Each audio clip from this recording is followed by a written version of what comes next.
샬롬 샬롬 샬롬 샬롬. 하나님 사랑합니다. 여러분 주 안에서 사랑합니다. 열왕기하 7장 9절에서 10절 말씀이죠. 나와 자들이 그 친구에게 서로 말하되 우리가 이렇게 해서는 아니 되겠도다. 오늘은 아름다운 소식이 있는 날이거늘 우리가 침묵하고 있도다. 만일 밝거나 지금까지 기다리면 벌이 우리에게 미칠지니 이제 떠나 왕궁에 가서 알리자 하고 가서 성읍 문지기를 불러 그들에게 말하 이르기를 우리가 아람진에 이르러 보니 거기 한 사람도 없고 사람의 소리도 없고 오직 말과 나귀만 매어 있고 장막들이 그대로 떨다 하는지라. 북이스라엘의 위에 자리 잡고 있던 신흥 강국 아람 군대가 북이스라엘을 재침공했을 때 일어났던 사건의 기록입니다. 아람이란 나라는 다메섹이라고 불리기도 했죠. 오늘날에도 시리아의 수도인 다마스커스를 히브리식 발음으로 부른 것이다 라는 거예요. 다메섹, 다마스커스, 그렇죠. 아람, 같은 나라이다. 아람이란 민족성 자체가 굉장히 포악하고 잔인했던 이방 민족으로 알려져 있는데 여러분이 잘 아시는 문둥병자였던 나만 장군의 나라이기도 합니다. 당시 아람 민족은 남쪽 비옥한 팔레스타인 지역을 얻기 위해 남하 정책을 펴고 있었기에 북이스라엘과 충돌이 ઝ았어요. 우리가 말씀드렸던 오늘 본문의 기록은 아람 민족이 북이스라엘을 재침공의 기록을 담고 있습니다. 근데 그 이전에도 침공이 있었던 것인데 이전 침공들은 어떤 일이 있었는가 하면 당시 북이스라엘은 아합의 아들 여호람 왕이 다스리던 시기였어요. 선왕이었던 아합과 그의 어머니 이세벨의 영향으로 당시 북이스라엘은 바알 종교가 아주 뿌리 깊게 퍼져 있던 타락한 시기였고 하나님께서는 이러한 이스라엘의 영적 암흑기에 타락한 죄악에 빠져 있던 북이스라엘 백성들을 돌이키시고자 수많은 선지자들을 보내서 경고하시게 돼요. 여호람 왕은 여전히 아비의 길을 따라 하나님 앞에 악한 길을 걸어가고 있습니다. 이러한 시기에 아람 민족이 북이스라엘을 갑자기 쳐들어온 거예요. 오늘 본문에 바로 앞서 기록된 열왕기하 6장 8절 이하의 기록을 보면 아람 왕 베나닷은 북이스라엘의 엘리사 선지자가 이전에 자신의 장군인 나아만의 문둥병을 기적적으로 치료할 일 외에도 여러 이적들을 베푼 일들을 알고 있었기 때문에 북이스라엘을 침공했을 때 하나님의 선지자 엘리사를 가장 먼저 제거하고자 하죠. 아무래도 엘리사가 있는 한 북이스라엘을 정복하는 것이 쉽지 않다 이렇게 생각을 했을 것입니다. 선지자 단 한 사람을 제거하기 위해서 아람 왕 베나닷은 엘리사가 머물던 도단이라는 성읍에 대군을 보냅니다. 대군을 보냈다는 것을 봐도 베나닷은 그만큼 엘리사를 경계하고 있었던 것을 알 수가 있겠죠. 근데 이것은 사람의 힘으로 하나님을 대적하려는 어리석음에 지나지 않았어요. 자신이 머물던 도단 성읍을 아람 대군이 포위하자 도단의 성읍의 사람들은 모두 두려워 공포에 질립니다. 그렇지만 성읍 위에서 이를 본 엘리사는 여전히 두려워하지 않아요.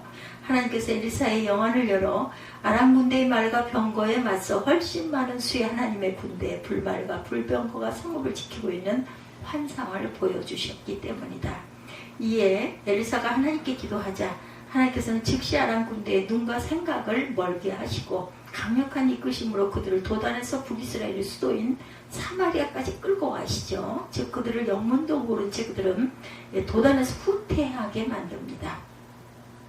아람 군대가 야훼 하나님의 강력한 힘에 끌려 사마리아에 이르자 그들은 자기들이 왜 도단이 아니라 사마리아에 있는지 조차도 알 수가 없었어요. 더구나 그들이 있던 지리는 다름 아닌 사마리아에서 이미 아람의 침공에 대비하고 있던 북이스라엘 군대의 진영 한가운데였던 것이에요. 이스라엘 입장에서는 아람 군대를 일격에 몰살시킬 수 있는 절호의 기회가 됩니다. 여호람 왕은 엘리사에게 이때다 싶어 아람 군대를 쳐도 되겠느냐 이렇게 묻자 엘리사는 오히려 음식을 줘 돌려보내라 이렇게 말합니다. 엘리사가 그렇게 말한 이유는 애초에 이 전쟁은 아람 민족이 하나님의 대적하여 일으킨 전쟁이었기 때문이에요. 만약 이스라엘 민족이 그렇게 아람을 몰살시켜 승리했다면 이스라엘 민족은 그것이 하나님의 힘이 아닌 자신들의 힘으로 쟁취한 승리라고 생각할 것이 뻔했기 때문이다. 결국 몰살당할 뻔했던 아람의 대군은 이스라엘이 하나님에 대한 두려움을 갖고 철군을 하게 됩니다. 엘리사는 아람 민족에게 하나님의 권능과 관대함을 보여주므로 이 땅은 하나님께서 보호하신다는 것을 증명하고자 했던 것이죠. 실제로 그 이후 아람 민족은 하나님이 두려워 북이스라엘을 함부로 쳐들어오지 못했다고 합니다. 이로부터 아람 군사의 부대가 다시는 이스라엘 땅에 들어오지 못하니라. 열왕기하 6장 23절 후반절에 있습니다. 그렇게 오랜 시간이 흐른 뒤 오늘 본문은 아람 왕 베나닷이 대군을 거느리고 다시 사마리아를 재침공했음을 보여줍니다. 이후에 아람 왕 베나닷이 그의 온 군대를 모아 올라와 사마리아를 에워싸니. 6장 24절이죠. 여기서 말하는 아람 왕 베나닷은 이전 침공을 했던 아람 왕 베나닷 1세의 아들인 베나닷 2세로 추측이 되죠. 베나닷의 작전은 기발했어요. 북이스라엘의 수도인 사마리아를 포위하고 모든 물자 교통을 끊어버립니다. 게다가 당시 불어닥친 사마리아 지역의 기근으로 인해서 사마리아의 식량은 거의 바닥이 나고 있었습니다. 물가는 천정부지로 올라서 오죽하면 가장 싼 고기가 말도 안 되는 가격에 거래가 되고 있었고, 결국 성 안에 있던 백성들은 아사 직전에 놓이게 되죠. 심지어 이웃과 상의해서 서로의 죽은 아들의 시신을 먹는 상상하지도 할 수도 없는 일이 벌어지고 있었어요. 말 그대로 비참함 그 자체였습니다. 북이스라엘 종망이 걸린 절제절명의 위기를 맞게 되죠. 요람 왕은 이 모든 책임을 엘리사에게 돌립니다. 한마디로 오래전 엘리사가 아람 군대를 살려보내지만 않았더라면 이런 일이 일어나지 않았을 것이다, 이렇게 생각을 했던 거죠. 아람 왕은 엘리사를 저주하고 엘리사를 죽이고자 사람을 보냅니다.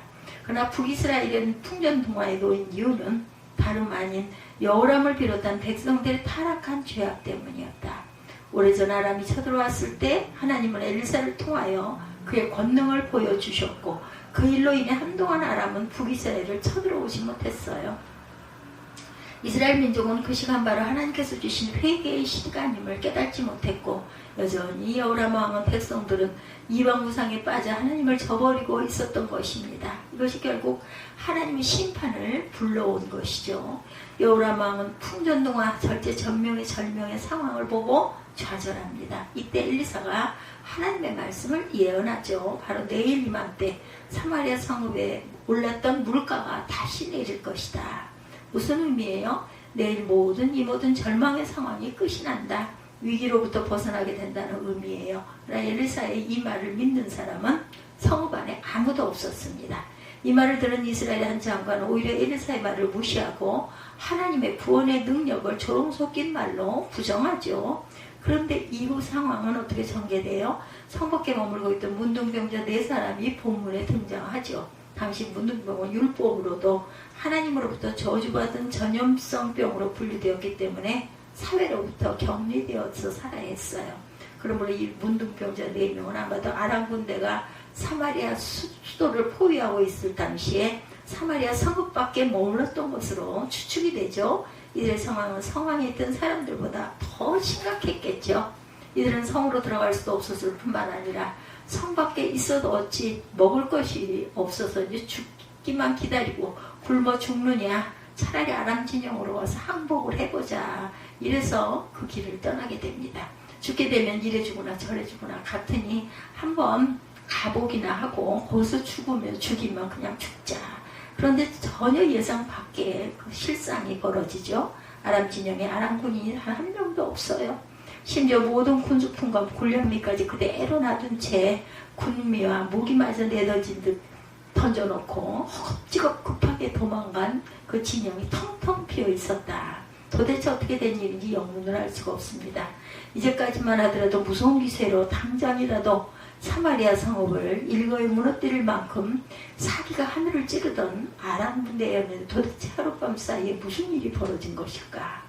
4명의 문둥병자는 눈앞에 벌어진 상황을 보면서 밤사이 아람의 진영 가운데 하나님의 기적이 있었다는 것을 깨닫게 됐고, 어젯밤 당장이라도 사마리아를 무너뜨릴 기세에 있던 아람 진영에 저 멀리서부터 큰 군마와 병사들의 행군 소리가 들려오기 시작한 것이다. 어둠 속에 얼마나 그 소리가 큰지 아람 진영의 군인들은 갑자기 두려움에 떨기 시작을 하죠. 얼마나 많은 수의 군대인지 예측할 수 없을 정도의 어마어마한 군대가 그들 진영 쪽으로 오고 있다고 느껴요. 7장 6, 7절이죠. 이는 주께서 아람 군대로 병거소리와 말소리와 큰 군대의 소리를 듣게 하셨으므로 아람 사람이 서로 말하기를 이스라엘 왕이 우리를 치려하여 햇사람의 왕들과 애굽 왕들에게 값을 주고 그들을 우리에게 오게 하였다 하고 해질 무렵에 일어나 도망하되 그 장막과 말과 나귀를 버리고 진영을 그대로 두고 목숨을 위하여 도망하였습니다. 목숨을 위해서 도망을 했어요. 아람의 장군들이 생각하기에 이는 분명 궁지에 몰린 이스라엘 해쪽 속이나 저 남쪽의 애굽에게 도움을 요청해서 대군의 구원군이 오고 있다라는 것입니다. 예, 이렇게 생각을 하고 철기 부족인 해쪽 속이나 대제국인 애굽의 대군이라면 자신들은 도저히 상대가 될 수가 없을 것이다. 여기서 있다가는 정군이 몰살을 당할 것이다. 두려움에 사로잡히자 공포에 질린 아람군이 모든 군수물자, 군마, 무기를 챙길 겨를도 없이 황급하게 도망을 친 거죠. 그러나 실상은 해쪽 속의 대군도 애굽의 대군도 아무것도 없었어요. 그것은 하나님께서 기적을 행하신 것입니다. 하나님께서 초자연적인 기적을 통해서 다시 한번 아람 군대를 철수시킨 것이다. 오랜 배고픔에 굶주려 있던 이 4명의 문둥병자가 이 사실을 깨닫게 되자 그들은 그제서야 안심하고 줄였던 배를 채우게 되었고 도처에 널려있는 생필품도 의복도 챙기고 기쁨에 겨워합니다. 자신들에게 이런 일이 생길 것이라고는 전혀 상상도 못한 기가 막힌 일이 일어난 거죠. 그들은 하나님의 능력으로 인해 죽음에서 다시 살아난 기쁨을 만끽하고 있었어요. 정신없이 줄인 배를 채우고 온갖 금은 보화를 챙기고 있던 4명의 문둥병자들은 갑자기 성읍에서 이 기쁜 소식을 모르고 있을 동족들 생각이 납니다. 자신들이 기쁜 소식을 누리고 있을 그때 이 소식을 모르고 있던 성읍 안에 있던 동족들은 여전히 전쟁의 두려움 속에 굶주려 있고 죽어가고 있음을 떠올린 것이죠.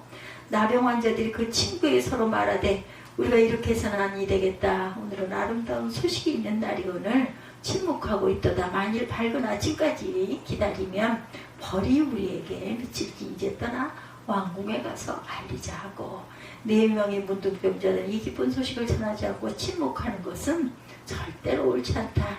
이 소식은 굶주린 채 죽어가던 자신의 동족에게는 절대로 침묵할 수 없는 침묵해서도 안 되는 기쁜 소식이다. 그들은 이 기쁜 구원의 소식을 성읍으로 돌아가 왕에게 알리자 결정을 하죠. 이 4명의 문둥병자는 하나님의 기적을 통해 가장 먼저 구원의 은혜를 얻은 사람들입니다. 그것도 어떠한 대가도 없이 그저 값없이 받았어요. 하나님께서 하신 기적 속에 이 기쁜 일 속에서 그들은 굶주림을 채웠고 그들에게 어떤 필요한 것들을 얻게 됩니다. 근데 하나님께서 이들에게 기쁜 소식을 누리게 하신 이유가 뭐예요? 이 기쁜 구원의 소식은 단지 이 4명만을 위한 것이 아니었죠. 하나님의 마음은 성읍에 굶주려 있던 자신의 모든 백성, 전쟁의 두려움과 죽음의 두려움 속에서 이제 곧 죽을 것이다 이렇게 생각하고 여전히 떨고 있던 성읍의 모든 백성들을 향하고 계셨던 것이다.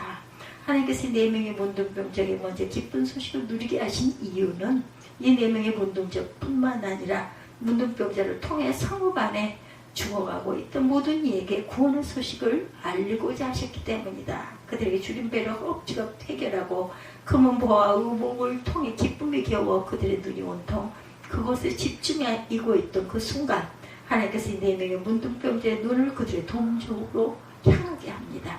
성읍으로 기쁜 소식을 알리는 이들의 발걸음이 없었다면 성읍 안에 있던 그들의 동족들은 여전히 굶주림과 공포에 죽어갈 수밖에 없었던 것이죠. 그래서 하나님께서는 이 4명의 문둥병자를 선택하셨고 그러한 하나님의 마음과 계획을 그들은 깨닫게 된 것이죠. 그래서 단숨에 달려가죠. 이 4명의 문둥병자를 통해 지금의 우리의 모습 또한 바라보게 됩니다. 하나님의 값없는 은혜로 말미암아 그리스도의 보혈을 힘입어 구원을 얻은 우리는 바로 이 4명의 문둥병자와 같은 사람들이다. 예수 그리스도인의 구원받기 전 우리의 영혼 온갖 죄악으로 온전한 대가 없는 문둥병자와 같은 사람들이었다.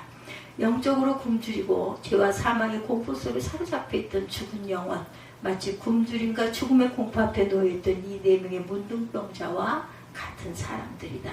그런 우리가 하나님의 은혜와 그리스도의 구원을 그 이유는 우리의 쌓은 어떤 공로 때문이 아니라 구원받은 그 이유는 우리의 선함 때문도 아니고 우리의 어떤 의로움 때문도 아니라는 것, 하나님의 값없는 은혜 때문이에요.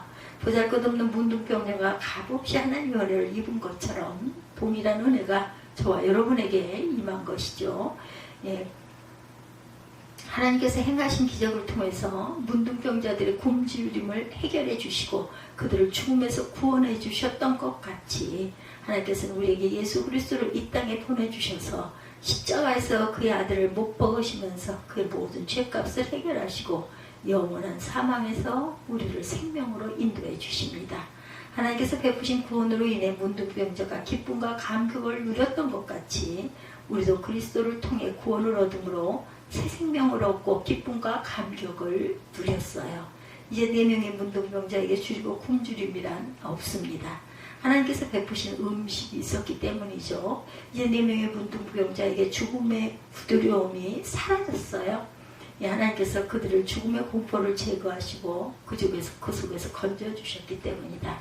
예수 그리스도의 보혈로 구원받은 우리에게도 더 이상 영적인 굶주림이 없습니다. 하나님께서 공급하시는 귀한 말씀을 통해 우리의 영혼을 먹이시기 때문이다. 이제 우리에게는 더 이상 죄와 사망의 공포도 없습니다. 하나님께서 예수 그리스도를 통해 우리를 다시 살리시고 죄와 사망에서 벗어나게 하셨죠. 더 이상 줄이고 두려워할 필요가 아무것도 없어요. 베푸신 구원의 기쁨과 그 기쁨 속에 우리는 살아가고 있기 때문이다. 중요한 것은 그 하나님의 구원, 하나님께서 베푸신 그 기쁨은 우리만을 위한 것이 아니라는 것. 하나님의 눈과 마음은 4명의 문둥병자에게만 향한 것이 아니라 우리가 잊지 말아야 할 것은 여전히 죽어가고 있는 성읍 안의 백성들, 이 소식을 몰라 두려움에 굶주려 있던 그의 백성들을 향해 계셨듯이 오늘날 하나님의 눈과 마음은 그리스도의 구원의 소식, 복음을 듣지 못해 영적으로 죽어가 있는 수많은 우리 이웃을 향하고 계신다는 것을 잊지 않도록 해야 할 것입니다. 하나님께서 그 구원의 기쁜 소식을 전하기 위해 4명의 문둥병자를 사용하시기를 원하셨듯이 아직도 구원받지 못한 우리의 가족, 우리 이웃을 위해 저와 여러분을 사용하시기를 원하신다는 것. 그것이 바로 우리를 그들보다 앞서 먼저 구원의 소식을 듣게 하시고 구원을 얻게 하신 이유라는 것. 그것이 하나님의 마음이라는 것을 깨달아야 할 것입니다. 이 기쁜 구원의 소식을 절대로 침묵해서는 안 되겠다. 이것은 침묵할 수도 없는 소식이고 침묵해서도 안 되는 소식입니다.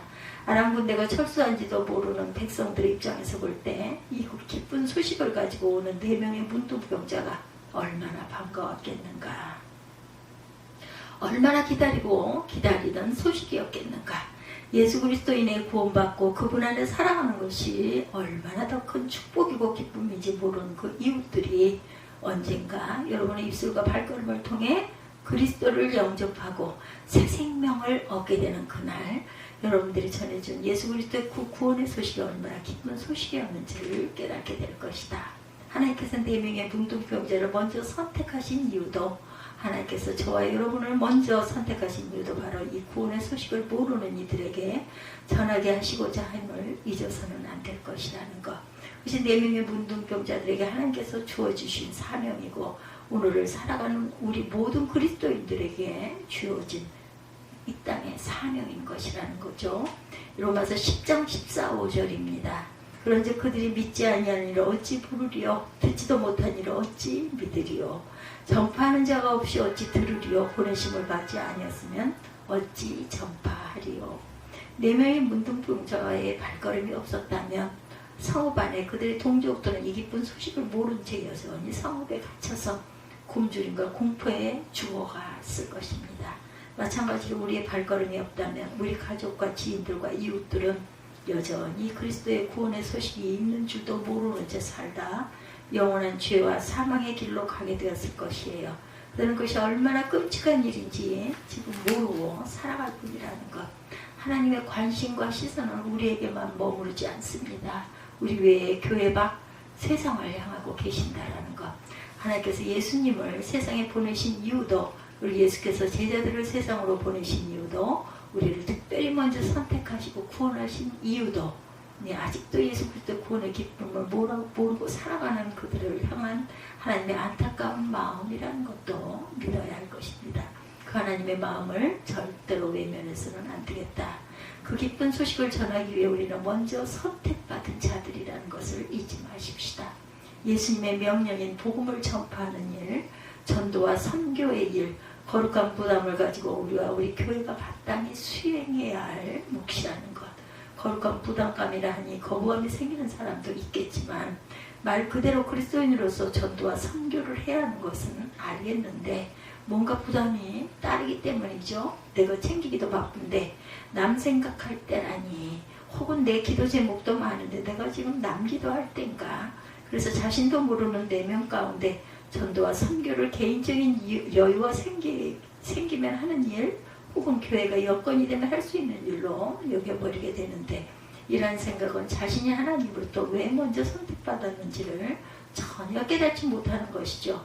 하나님께서 우리를 선택하시면 그저 남들보다 축복을 먼저 받으라고 먼저 선택하신 것이 아니라는 것. 물론 복음을 전하는 일에는 우리의 헌신이 필요합니다. 희생도 따르고 부담도 생기죠. 때로는 시간과 물질도 투자해야 합니다. 그러나 그의 아들의 죽음과 그 피값으로 우리를 구원해 주신 하나님을 위해서 정작 자신은 어느 것 하나도 하나님을 위해 희생할 수 없다면 우리를 살리신 그 은혜를 망각한 것이라는 것. 전도와 선교는 그리스도인이나 불림받은 이들에게는 선택사항이 아니에요. 우리 모두 그리스도인들의 의무라는 것이죠. 디모데후서 4장 2절에 우리에게 때를 얻든지 못 얻든지 항상 말씀을 전하는데 힘쓰라 권면하죠. 너는 말씀을 접하라. 때를 얻든지 못 얻든지 항상 힘쓰라. 우리가 알고 있는 진리, 우리가 알고 있는 구원의 소식은 절대 침묵할 수 없는 소식이라는 것. 오히려 진리를 아는 자가 진리를 모르는 자 앞에서 이 진리를 침묵하는 것 자체가 하나님 앞에 죄가 될 수 있다는 것을 잊어서는 안 되겠다. 침묵할 수 없었던 이 기쁜 소식을 가지고 4명의 문둥병자는 사마리아 성읍으로 향합니다. 그리고 4명의 문둥병자가 전해진 구원의 소식으로 인해 성읍 안에 갇혀있던 모든 백성이 굶주림과 죽음으로부터 자유함을 얻죠. 여러분들이 미리 경험한 하나님의 구원, 예수 그리스도의 복음에는 그러한 능력이 있다라는 것. 영적으로 죽은 자를 살리고 하나님의 구원과 은혜의 역사가 새 생명을 주는 그러한 능력입니다. 여러분들이 이 구원의 기쁜 소식을 전하고 알리고자 하는 것은 그만큼 가치 있고 또한 하나님이 기뻐하시는 일이라는 것. 하나님의 눈이 머무신 곳에 우리의 눈이 머물고 하나님의 마음이 향하신 곳에 우리의 마음이 향해야 할 것이다. 우리가 해야 할 일은 간단해요. 예수님의 명령을 따라 그들이 하나님의 구원의 은혜를 입을 수 있도록, 그들이 예수 그리스도를 영접하고 우리와 같이 하나님의 백성으로 이 땅에 살아갈 수 있도록 인생의 전환점과 기회들을 받을 수 있도록 전하고 기도하는 것이다.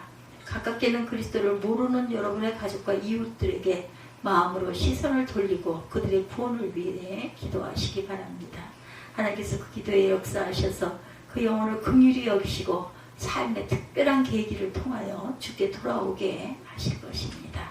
또한 멀게는 이 귀한 일들이 여러분들 또한 동참할 수 있다는 것. 오늘도 그리스도의 복음을 전하기 위해 오지에서 수고하고 계시는 선교사님들에 대한 중보 기도를 올려드리십시다. 항상 우리가 주님께서 주신 그 사명, 각자에게 주신 크고 작은 사명과 소명을 잘 감당하는 은혜가 있기를 주님의 이름으로 축복합니다. 기도하시겠습니다.